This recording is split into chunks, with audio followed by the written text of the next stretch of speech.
Rit wondered what's going on currently at Zoltan, but since Tis hadn't sent them a message, it meant that Van hasn't found the airship yet. While watching the bees and flowers, Rudy heard some voices of kids from nearby, and they decided to check them out of curiosity. The trio found some kids training, preparing for the time that they acquire their blessings. The kids immediately recognized Red as the doctor who helped Kate, and they were all looking up to him. So Rudy thought that he was a hit with the kids, while Red offered to supervise their training, which the kids happily accepted. Red also helped. He noticed that one of the kids has a gladiator's blessing. He explained that it was a powerful blessing that produces the best adventurers, and he offered to teach him how to train according to his blessing. The kid was amazed that Red could tell what blessing he had. He thought Red was a wizard. The other kids heard their conversation and wanted to train under Red as well. However, one of the villagers arrived, asking Red and the kids to return home as they had found ogre kings in the village outskirts, and one villager had already suffered from their attack, so they would start patrolling to avoid further casualties. Red offered to help, saying his group could also fight. The villager wanted to refuse, but Rudy showed them how powerful she was, so the villagers, including the kids, were amazed as they gathered around Rudy. The group failed to find any signs of the ogre king, so Red apologized for dragging them with him.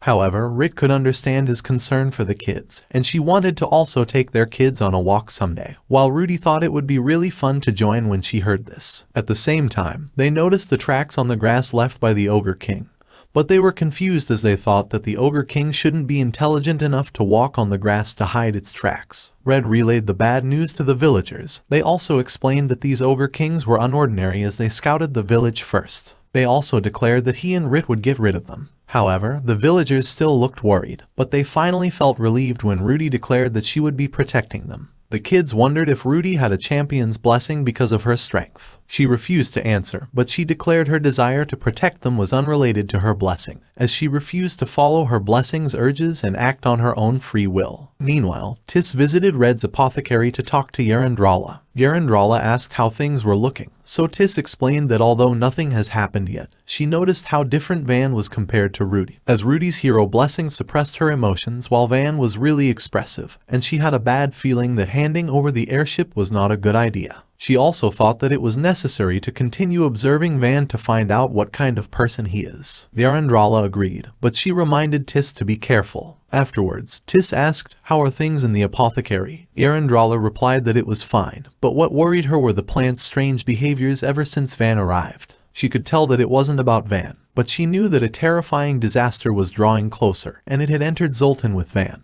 At the same time, the people's attention was all on Van as they walked around the town. This annoyed Lavender, but Esther reprimanded her, as it was normal for the people to take an interest in the hero. Lavender didn't want to listen to Esther, so instead she asked Van if they would go sightseeing. Van declined, as he explained how he was still trying to figure out what Demis wanted him to do next. However, they were interrupted when a little orc approached them and clung to Van's leg. Tantor reprimanded the little orc, while Esther was worried that Van would harm him. However, Van happily talked to the kids, and he even agreed to come meet the other kids living in the church when Tanta asked him. And this completely surprised Esther and Lavender. The priest and Mistrom thanked Van before explaining that they were taking care of the kids who were separated from their parents at the church. Van immediately offered to help make the kids' lives a little better, and Tanta guided him to the room of the kids, who wanted to hear about his adventures. Mistrom thought that Van was really kind. Esther hoped that he would be like this all the time, as she apologized for his behavior during the welcoming party. She explained how Van's innocence made him blind towards people, and the fact that he was actually gentle with kids was new to her. Van told the kids how he had been in various places fighting different foes and that he even fought an evil dragon recently. The kids asked if he was scared, but he declared that the hero doesn't feel fear, as it was the hero's job to valiantly fight and never give up, no matter the situation. One of the kids declared that he wanted to join Van's adventure. Lavender mocked him, but Van actually asked if they had awakened their blessings. He also explained that they couldn't decide how they would live until they knew what their blessing was. This confuses the kids, as Tanta has already decided to be a carpenter, and Tanta was hoping to receive a blessing that would help with his work. Van declared that it was for Lord Demis to decide, as he could even receive a champion's blessing. However, Tanta declared that he would still want to be a carpenter to build a comfortable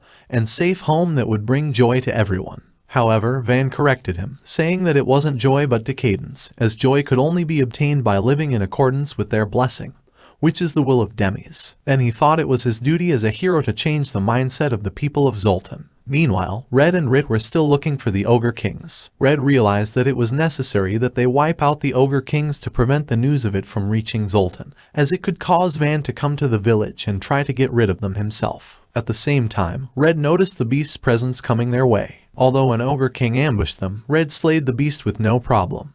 But they were confused to see the beast holding a weapon, as they had never seen this before. The other Ogre Kings had also appeared, and Rit was surprised to see them use martial arts and magic. Red still easily slayed the beast, but he was also surprised that it had multiple blessings. Despite the Ogre King's multiple blessings, Red and Rit managed to wipe them out, and while Red was inspecting their corpse, he realized that their weapons were pieces of ancient elven ruins. Rit also noticed the ancient elven writings on the Ogre King's body. Red thought he had seen it before, and they also recalled that the gem beast also had multiple blessings, so they wondered if these beasts were linked to ancient elves. Meanwhile, Van's group was about to leave the church, but before they did, Mistram asked Esta to stay by Van's side as his guide and lead him to the right path. Esta apologized for making Van wait before telling him how relieved she was to see his positive interaction with the kids. Van explained that the kids had to be protected until they awakened to their blessings and knew their roles. Esta asked if it was his will or if his hero's blessing was telling him to do it. However, Van explained that, as a hero,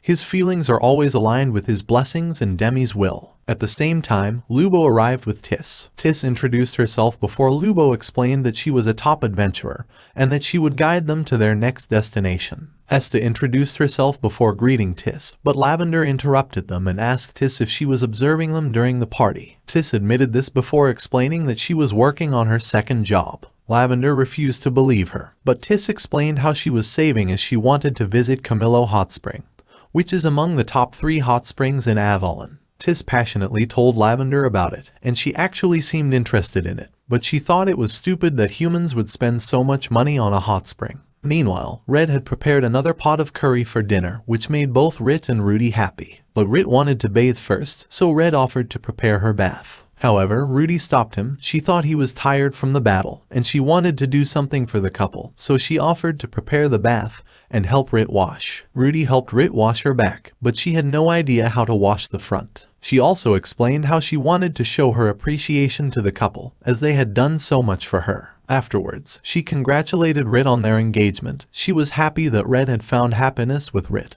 and she was looking forward to their marriage. Rit was touched by her words, and she declared that she would always be by Rudy's side, together with Red. After their dinner, Mr. Crawley Wally brought them a letter from Tis, informing them that she would lead the way as Van headed out to take down Dantak, the hill giant. Red was confident that Tis would be fine, but they thought it would be a different story if Van found out that she was hiding her identity. However, Rudy asked Mr. Crawley Wally to come to her if Tis was in any sort of trouble, and she declared that she wouldn't let anyone hurt her best friend, be it the church or the hero.